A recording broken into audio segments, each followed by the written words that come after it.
This is the Inside Data Center podcast.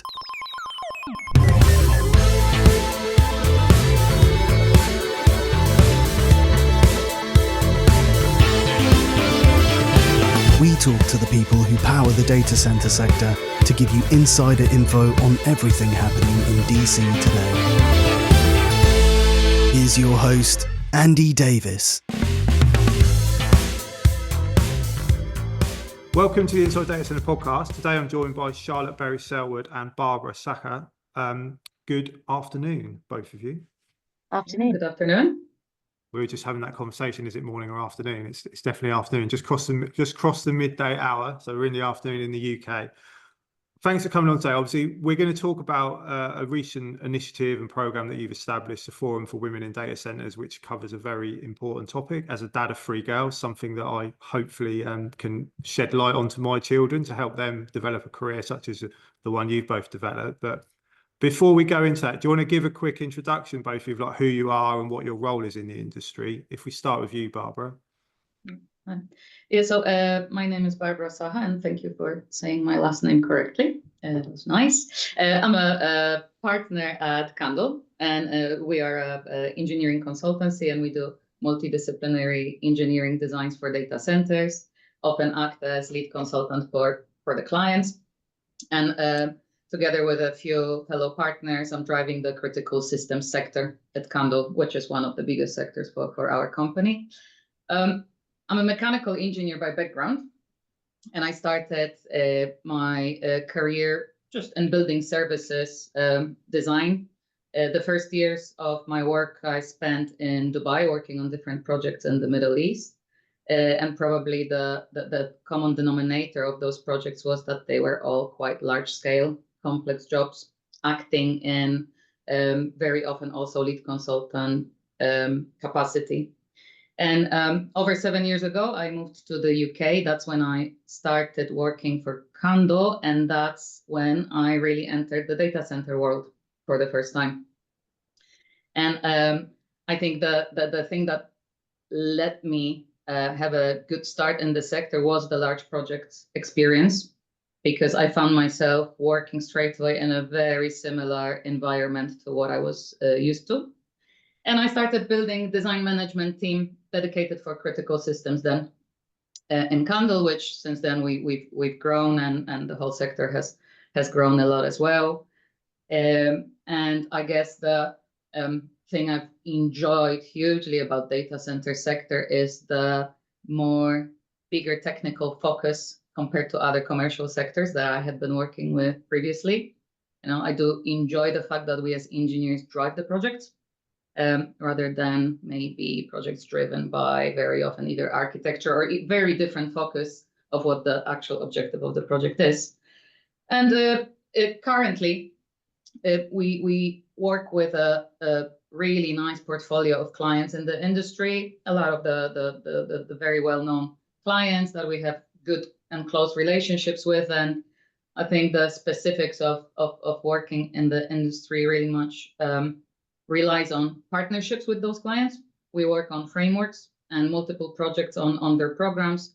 So building those relationships with the clients and having a really nice long-term relationship with them is something I enjoy a lot in the industry. Definitely. And Charlotte, over to you. I'll follow that now.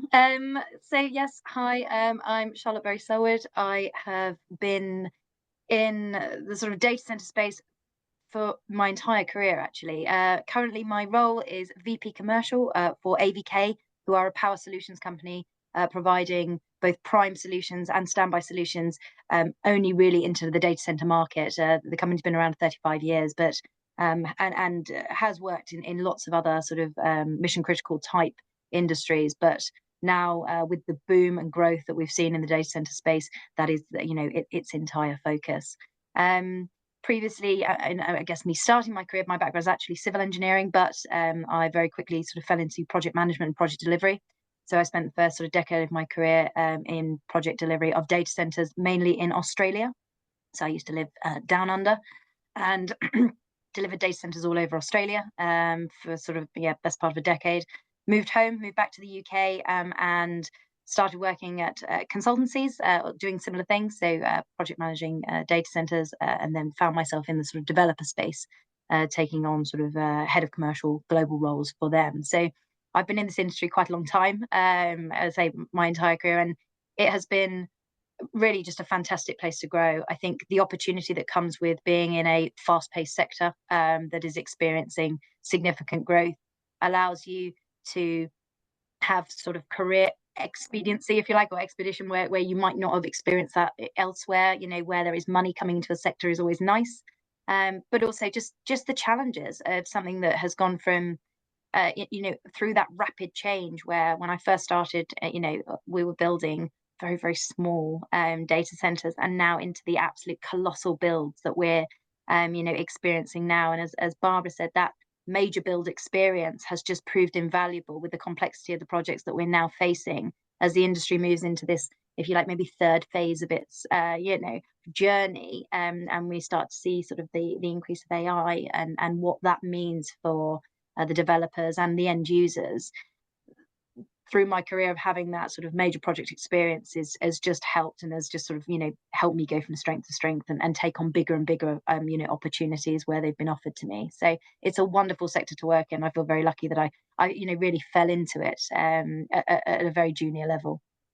Yeah, I think that's the story of the industry, though, isn't it? And that's why initiatives such as yours are important. Most people do fall into this industry, and historically they have done. And through doing this podcast and however many episodes, 170 something episodes it is, I think the story of careers is amazing, from people that left school at 14 and sold a business at 35, and people that had an engineering degree, a civils degree, a HR degree, whatever it is, did an apprenticeship. There's so many different avenues into this sector, but the kind of key point that I always pick up is most of us didn't do it intentionally, which is what we need to change as an industry in order to develop. We need more people, hence why we're having these conversations. So you recently established the Forum for Women in Data Centers, a great initiative. I think you had an event a couple of months ago now. Do you want to give an overview of exactly what it is, why it's important? I don't know who wants to take the lead on that one. Barbara, do you want to start? I'll have a go. We had a few events already, and we have more coming up. But yeah, it I think started as an idea in many people's heads over the last years as we were maturing in the sector, and trying to figure out how to improve the way women, as such a minority, as in general in construction industry, feel, how to make it more friendly, how to make it make the opportunities more equal. And I think you experience that imbalance differently at the different levels of your career. But as you grow, I think it started impacting me more as I was growing to be more senior, and the ratio was getting even more sad. And I think we started meeting up and talking about, do we create some community? Because what we did realize, especially in London, which is such a huge hub for data centers in Europe, I think it's the biggest, if you talk about number of people based here working in the sector, that we don't really have anything women specific functioning in the data center industry. There are a few wider initiatives like iMason Women, Women's Tech Forum. They are stemming from US and are active in Europe. But we wanted something that was, first of all, a community. From my point of view, I just wanted to have a group of women from the industry to hang out with, very simply put. And then we started talking a bit more about what impact it also would have for much more junior women who would see a bit more condensed view of that female part of the industry, and a bit more of the role models in one room together, more of your fellow industry people in your room together, which you will build your future with, you will build your relationships with. So that's how it started. We had a smaller event in May earlier this year in London. Then we had a morning coffee in Cannes during Data Cloud, and then our first launch event in September I think, a great experience for me, because this is how I actually got to know so many more women, including Charlotte. We only met earlier this year just because of that. And yeah, I don't know, Charlotte, how has your experience with that been? Yeah, I think, look, I agree that there was a glaring need for a space, and for the few of us that have been, in this sector for some time now. I think, the chasm between, the genders is very much still present. And as Barbara says, it is something that construction in general struggles with. But when you're in such a sort of a rapid growth industry and you can see so much opportunity, it also does feel we're letting the side down a little bit. It would be nice to have, a better representation of women. And I think off the back of that, it was sort of well, who is in this industry? Who have we got? What are their stories? What do their careers look like? And the ability to have those people together in a community, be able to share experiences, because it is not the same experience that I will have experienced to, yourself or men who have come up through this injury, or anyone else for that matter. And the fact that we can have people as a group with those shared experiences, especially people who have got into senior positions, sharing how that journey has gone for them,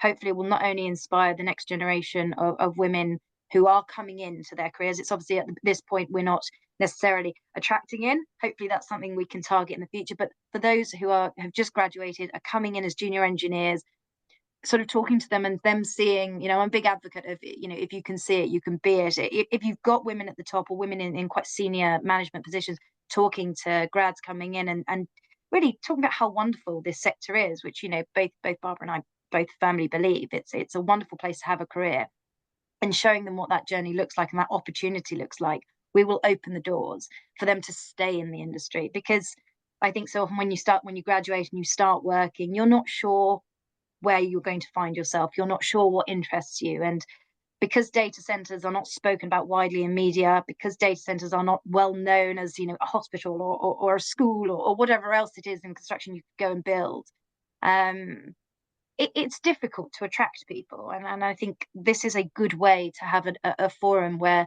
not only can we have a nice community, we can have nice events, we can have, that collective of women coming together and sharing those experiences, but actually it can serve as a bit of an educational piece to young women coming in and say, this could be a fantastic career for you if you were prepared to sort of push through into this space and stay with this space.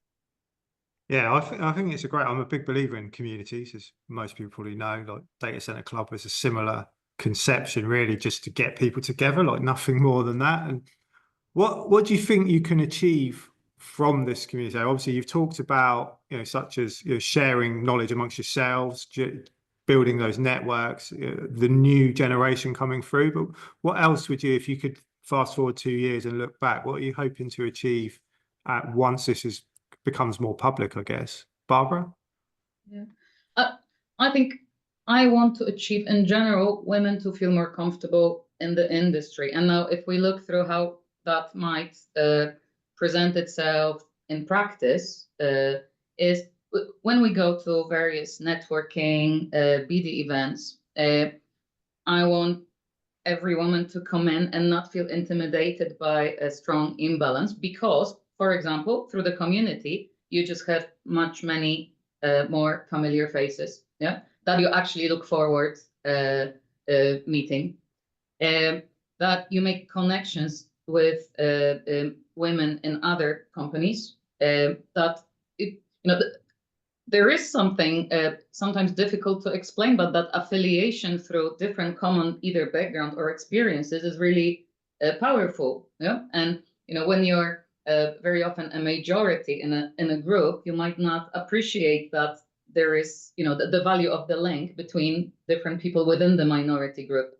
But I think it is very powerful, and that enabling a better network of your connections being created, I think has a value.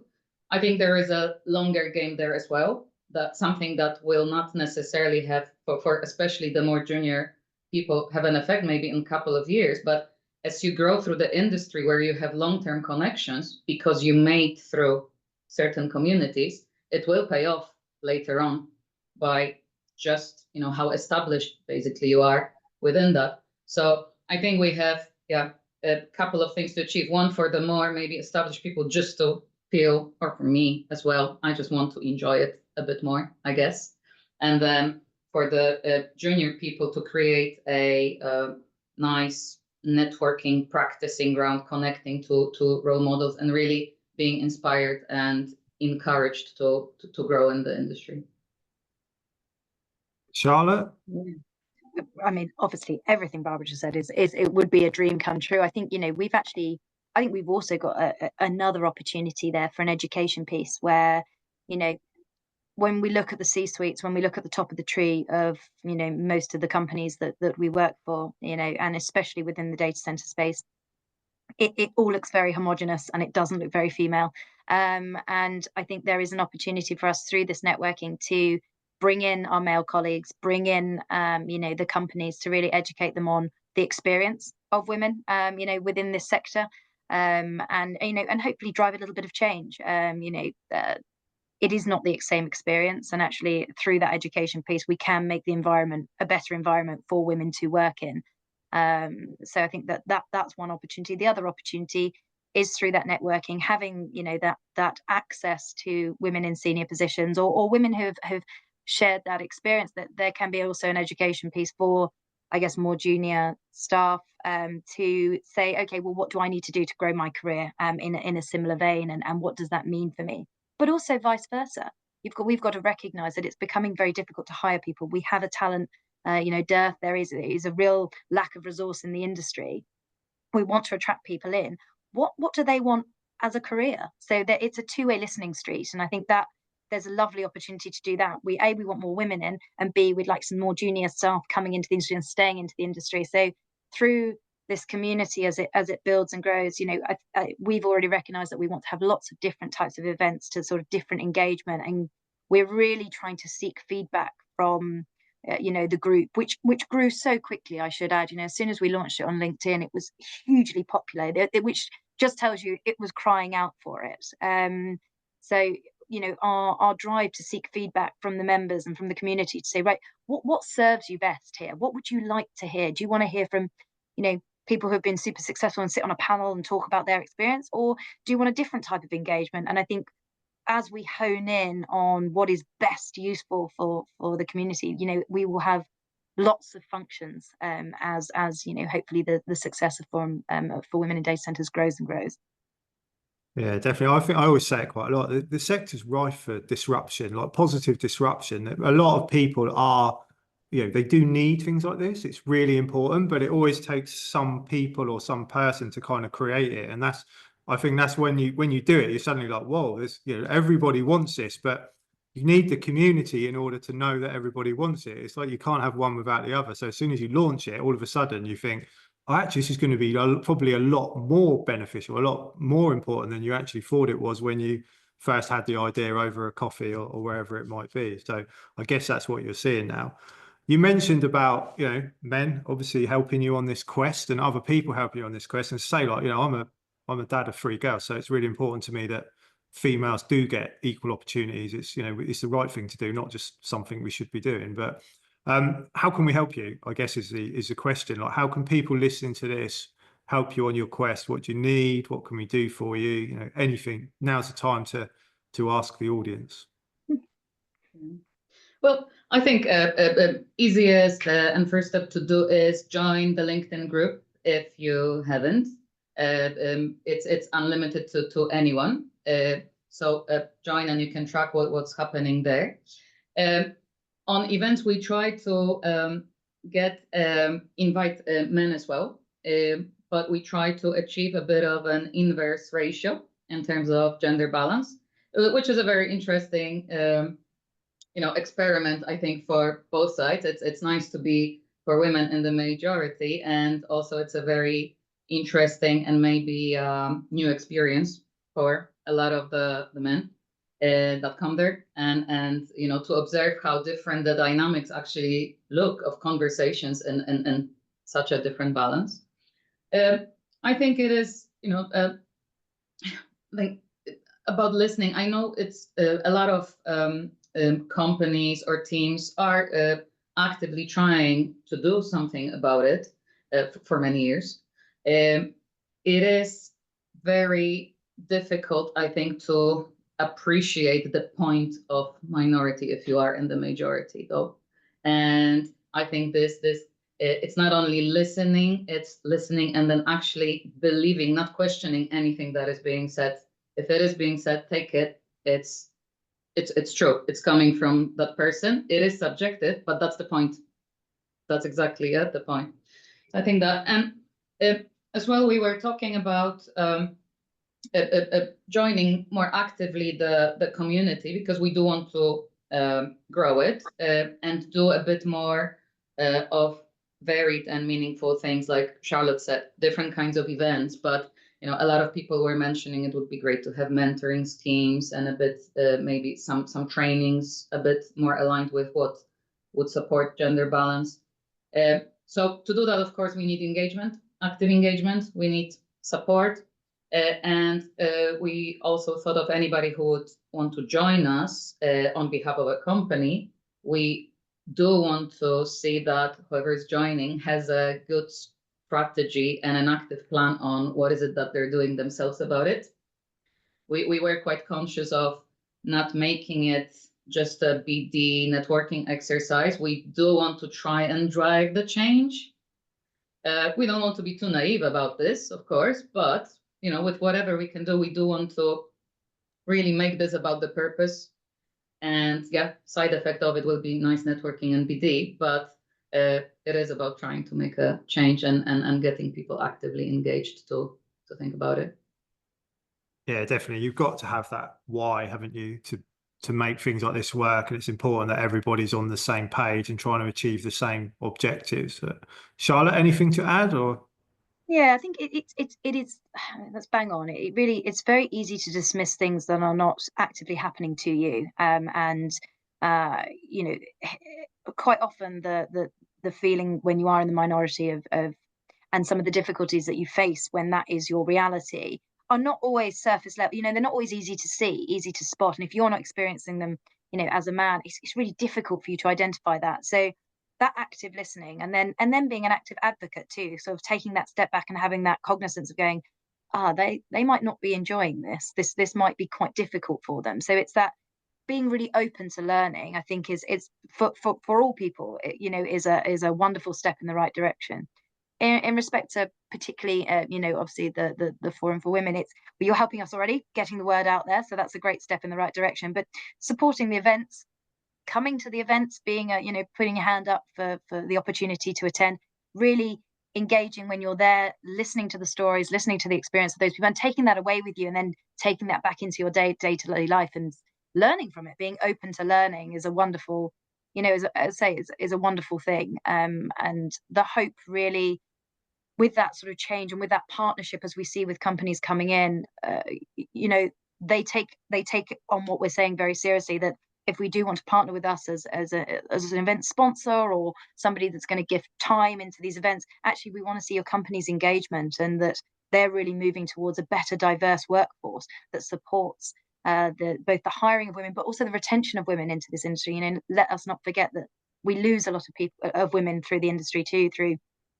for a variety of reasons. So what are we doing about that? And I think that's how we sort of start to affect change, and that's how we start to better the working environment for women and other people in minorities in general. So I think that's how we can get help. And certainly that's what we're seeing already. We're seeing the positive thing is we are seeing that that want from the companies, and certainly from the companies of the women who have taken time out to start this up.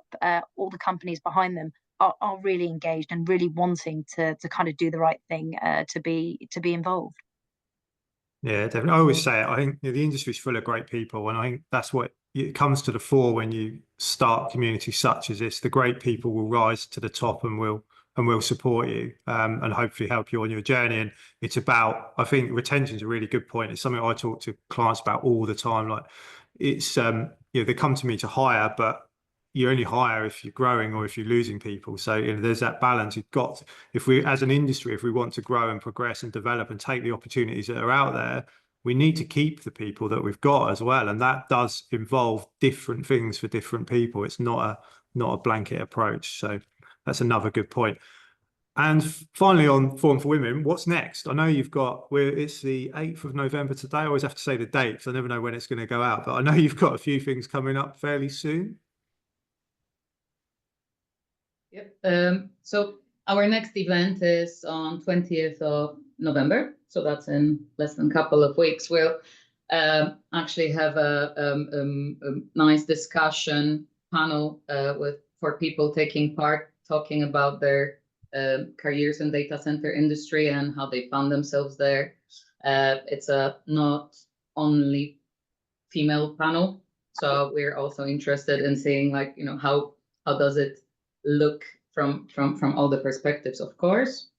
So that's on 20th of November, and I think there are still some spots. You'll find all the links on our LinkedIn group.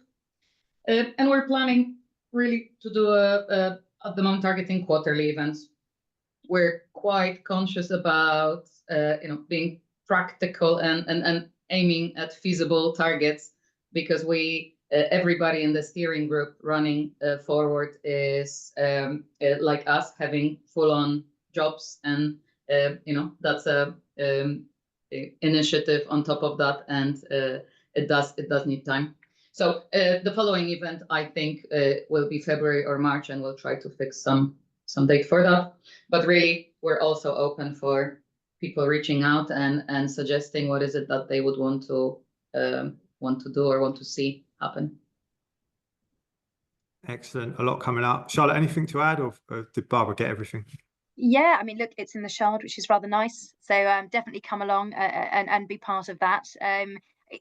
We want to run these events. Yes, there are limitations with people's obviously full-time day jobs, but I think, as this starts to grow, we will see, hopefully, especially the summer months, some smaller events popping up as well. People have spoken about quiz nights, and we want to keep it quite fun. Yes, panel discussions are fantastic, and they are so useful, and I'm really excited to see the next one. But we also try and balance it out with some really social activities. So we're starting to think about that. We're starting to look into that. So sort of keep an eye out in the new year for some announcements, and fingers crossed we can get some other things in the diary to really just keep it mixed up, so that there's something for everyone.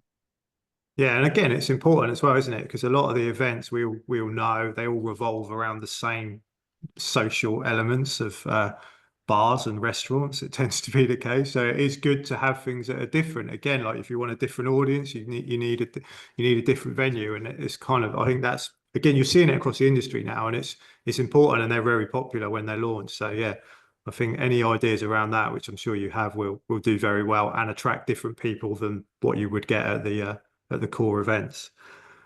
We will add the link for the group in the show notes of this. So if anyone needs to find it, they can find it there. Obviously, they can reach out to me as well. I'll direct anyone if they can't find Charlotte or Barbara. But before I let you go, a couple of questions that I ask everybody on the pod, just to get your views.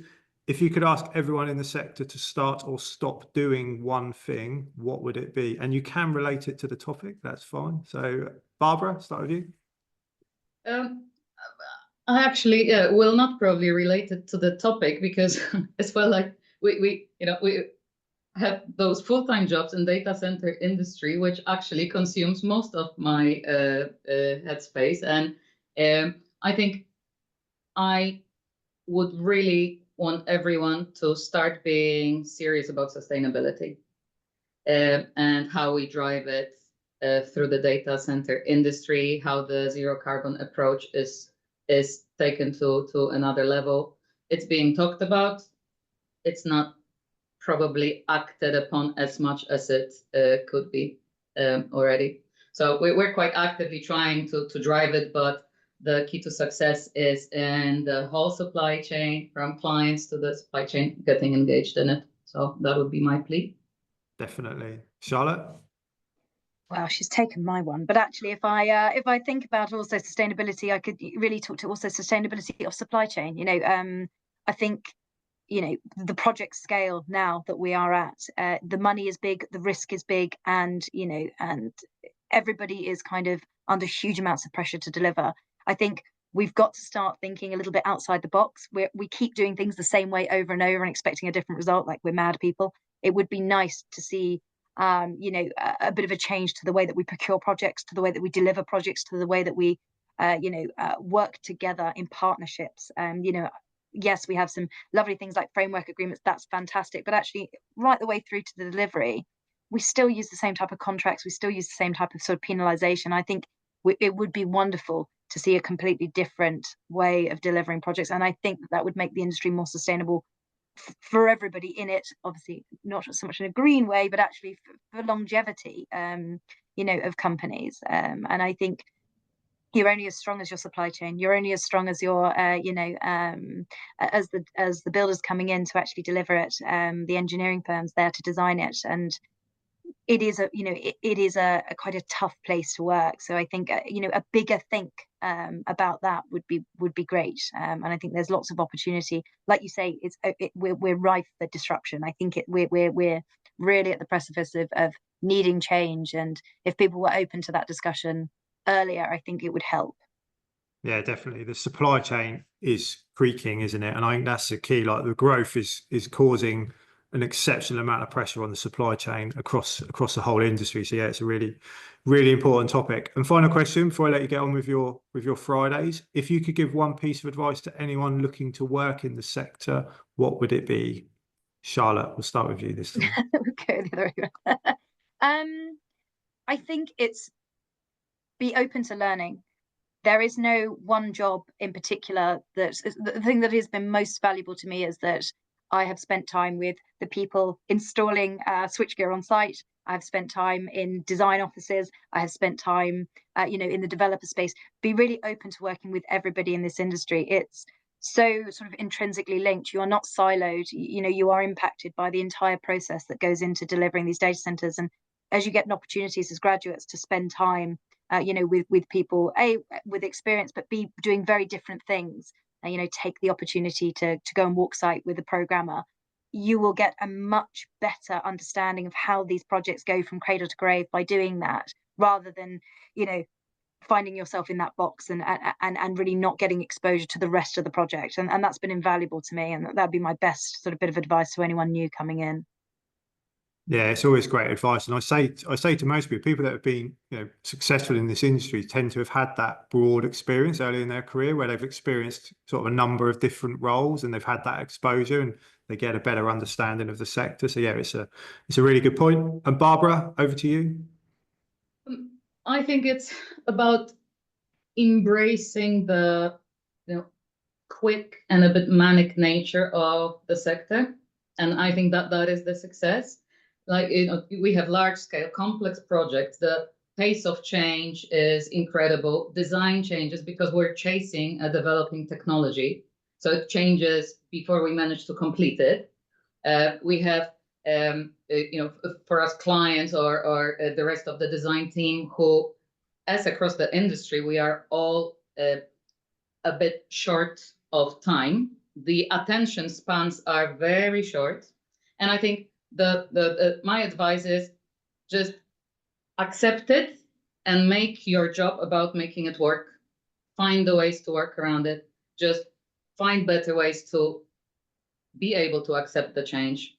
Find ways to communicate with the clients to serve them well, to suit the time that they have. Don't try to spell reality into something different. Just work with what we have.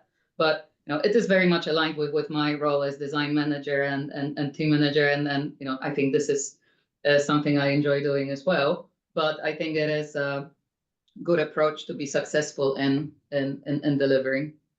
Yeah, definitely. And we all love the crazy nature of this industry. That's why we do it, isn't it? Couldn't do anything else. And obviously, a final piece of advice would be to support the Forum for Women in Data Centers. So that can be my advice for the day. But Good. Thanks for your time. Really happy to help with this. I'll support you however we can, but also well done to you and the others that are involved, because it does always take people to start something like this. It's not, I think people think it's quite easy, but it takes up a lot of time and you have to be passionate about it in order to get it off the ground, let alone to develop it further into what it will become. We will put the group in the show notes so people can find that. But if anyone wants to contact either of you directly, what's the best way for someone to get hold of you? I guess Ping us on again, I guess, yeah, ping us through LinkedIn, and we'll get straight in touch. You know, we're both really passionate about this, so anybody that wants to come and work with us on it, you know, we're completely open to. And I guess maybe we didn't emphasize enough previously that apart from two of us, we're probably a group of around 15 actively engaged. We've not been naming the rest of the steering group here, but if you go to the LinkedIn group, you will see we are all in the admin team, and you can contact any of us to talk more. Yeah, and hats off to all 15 of you and anyone else before, in case I miss anyone. But no, well done for doing it. Thanks for taking the time. Obviously, as I say, I'll definitely see you at some of your events and support you along your journey, and look forward. We do this again in 6 to 12 months and see where we're at that point. But thanks for your time. Enjoy the rest of your Friday, and we'll catch up soon. Cheers. Thank Thank you. you. Take care, Andy. Bye-bye.